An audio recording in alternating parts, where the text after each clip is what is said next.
Nelson Mandela said, "There is no passion to be found playing small and settling for a life that's less than the one you're capable of living." Anything you could think of, if you could actually think of it, it means you can do it, right? Does that make sense? So if it pops up in your brain, it means that you have the ability to do it. Why? Because the brain would never think of something that it could not do. So don't be afraid to go outside the box. Don't be afraid to think outside the box. Don't be afraid to dream big. One of the tricky things I think with people is they haven't ever stopped to think about what they want because they think they can't have it. And so to think about what they want is too painful. What people think about you and the possibilities for your dream is none of your business. They have no imagination, ladies and gentlemen. They're living out of the past, out of their memory. Their attitude is it can't be done because they haven't seen it. Let's say you wanted to start a podcast in the past and you did 3 episodes and then you fell off. And so then Criticizer gets 1 point and then they think, I told you so. Why are you doing another kick like this? Oh, you're going to try that now. Okay, here we go again. The thing is that you are still closer having done 3 than having done 0.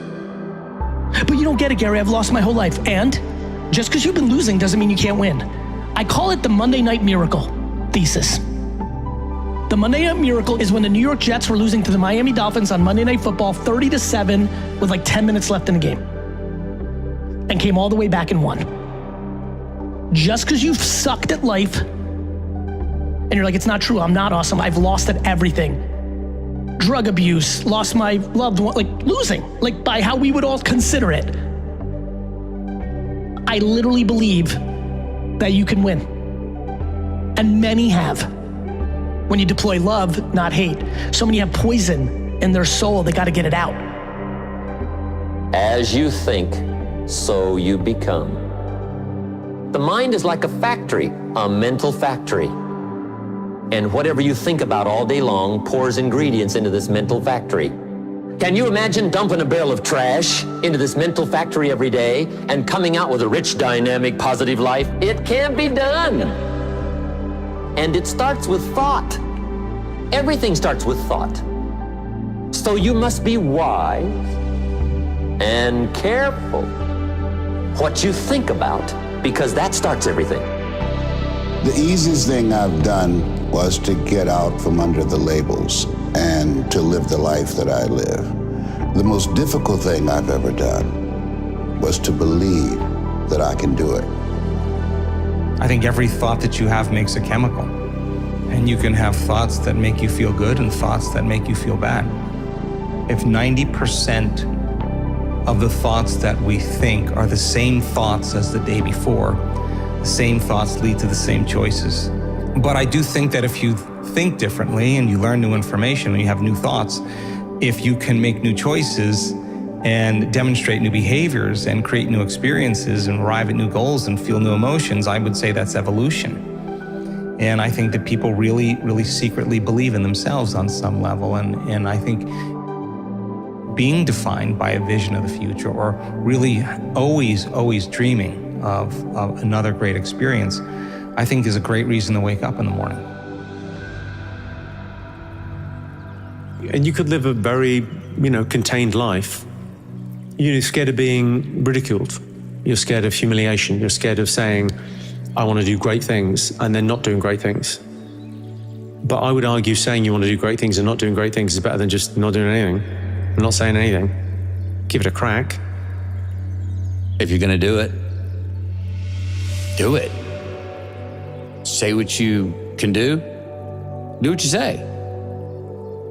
If you can't do it, don't say you can do it. Don't over-leverage yourself. Don't over-leverage a decision and then jump in and kind of dip a toe. I think I'll try it out. No, think if you're going to try it out beforehand, but when it's time to go, dive. Finish it. Find out. Come out the other side. Don't leave it and go, ooh, if I just would it. That keeps me up at night. I think it keeps a lot of us up at night. When you half-ass something and you just don't know whether you failed or succeeded, got what you want or didn't get what you want, finding out and looking in the mirror and going, I didn't half-ass it, I went all the way, I found out, and that ain't for me. Or I found out, and you damn right that is for me. That's a great place to get to. smart people like the idea of being cynical because it seems like you've considered all of the options. Only somebody that's a smooth-brained idiot would believe that things are going to go well. Obviously, that's what the normie midwits think. But it fails to recognize that your experience of your life is largely determined by the story that you tell yourself about it. If you have judgmental parents or judgmental friends or judgmental whatevers, and you date people and you bring them home, if they say, I don't think this is the girl for you, they're right every single time, your entire life, except for the one person that you decide to marry. And then they are absolutely wrong at the time that it mattered most. And the thing is they get to say on your 6th girlfriend and 7th girlfriend and 8th girlfriend, because let's face it, you've been alive for a while. I have a perfect guess. I'm right 100% of the time. We'll see how long this one lasts. And 2 years in, they're like, see, you finally broke up with her. I told you at the beginning it wasn't gonna last.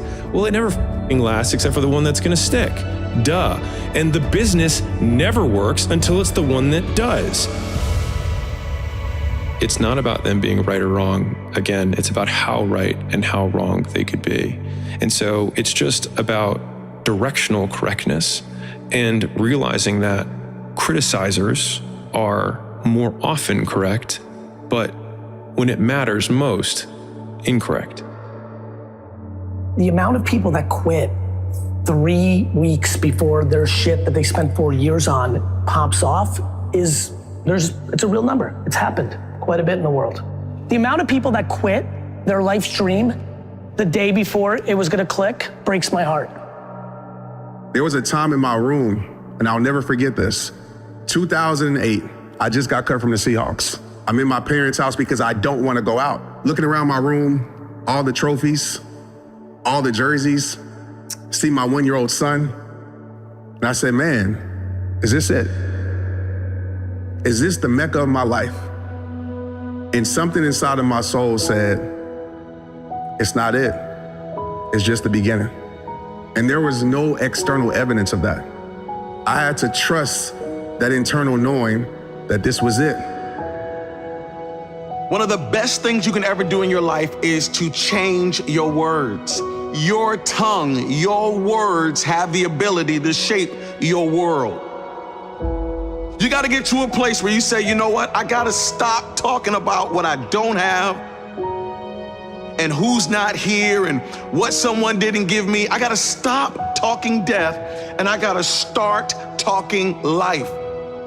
When you look at your life, I promise you there is a connection between the life you live and the words you have spoken, because my words can change and shift my world. So many people rehearse mentally what they're about to do. And when they do that, they actually prime their brain. They actually can change their brain and change their body just by thought alone. What thoughts do I want to fire and wire in my brain? Let me become familiar with those. What behaviors do I want to demonstrate? What would greatness do? What would be the feeling that I want to feel if I was able to do it? Would it be worth? Would it be self-love? Would it be freedom? Would it be joy? Let me teach my body emotionally what a future could actually feel like before it happens. The more you rehearse it mentally, the more you prime your brain and body for the act. So you could actually practice rehearsing how you're going to change in your life. Teach your body emotionally that there's another way to feel and do it over and over again. It'll become familiar to you. Intentionally act like the person you want to become. That's not fake it till you make it, by the way. This is intentional, because when you intentionally act like the person you want to become, your brain sees you taking those actions, so your brain starts to change the way it relates to you. Everyone says, I want to be the world's best tennis player. I want to be the world's best basketball player. I want to be the world's greatest podcaster. That's already been done. But there's another level. You're not thinking big enough. The process it takes to be number one and stay at number one, your dreams and thoughts better be so big that they better scare you. It has to be something that nobody else has thought about before or done before. What success looks like for any individual person is going to be different. Unfortunately, you can't take somebody else's purpose or success. You can't wear it as a suit. It's a bad idea, right? Because it's going to not fit. If something doesn't fit, eventually it's going to hurt wearing it. If you're not careful with how you design what it is that you chase after, you can spend your entire life realizing that you climbed a very, very long ladder that was leaning up against the wrong wall. I truly think that the thing that I've suffered from the most in my life, as I look at Kobe and, all these pictures of these great people, dude, I just thought too small. True desire in the heart, that itch that you have, that thing that you want to do to help others and to grow and to make money, that desire, that itch, that's God's proof to you, sent beforehand already to indicate that it's yours. You only get one ride around this thing. Think big.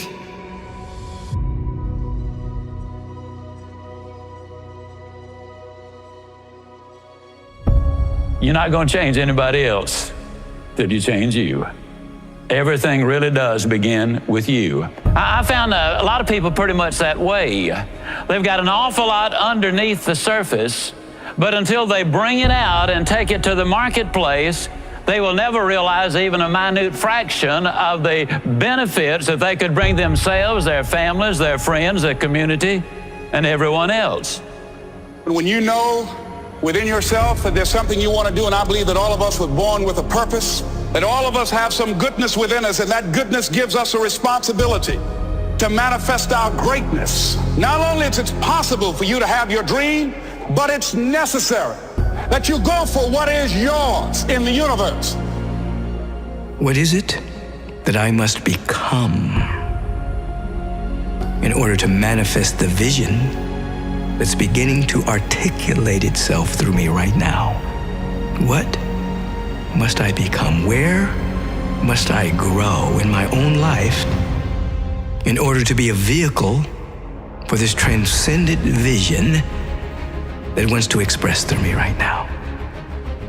There is a sacred law that you can't really have in your life what you're not willing to become vibrationally. What must I become? Where must I grow? Some people need to grow in becoming more loving or more self-loving. Where must I grow?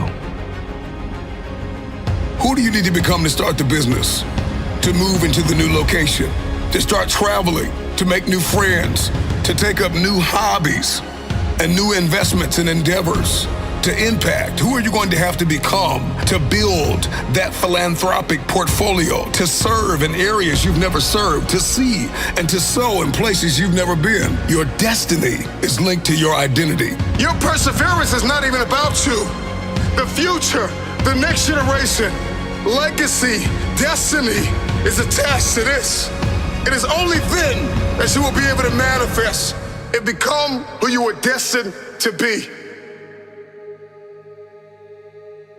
The hardest part of making millions of dollars and being successful in business is becoming the person who is able to do the thing. That's the hardest part. Hardest part's not doing things that'll make you $1 million. That's not the hardest part. The hardest part is you becoming the person who has enough intestinal fortitude and grit to go down into the laboratory, the cave, the drawing board, whatever you want to call it, and obsess over this problem long enough to find an elegant, effortless, effective solution. That's the part. Because most people don't have enough intestinal fortitude, they don't have enough stick-to-itiveness, they don't have enough grit to last through the learning curve to become the person who can do the thing that makes them deserve to have the stuff.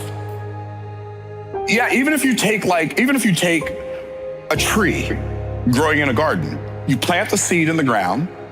In order for the seed to become a tree, the first thing it must do is exactly the same as the first thing we must do when we're getting ready to go through our transformation. What is that? It must be willing to cease to be a seed. Unless I'm willing to cease being what I've always been, I can never become whatever I can't have the potential to become. If I were to give people one single tool that would help them improve their lives, I would invite them to embrace the awareness and to use as a tool their consciousness that your life is not about you.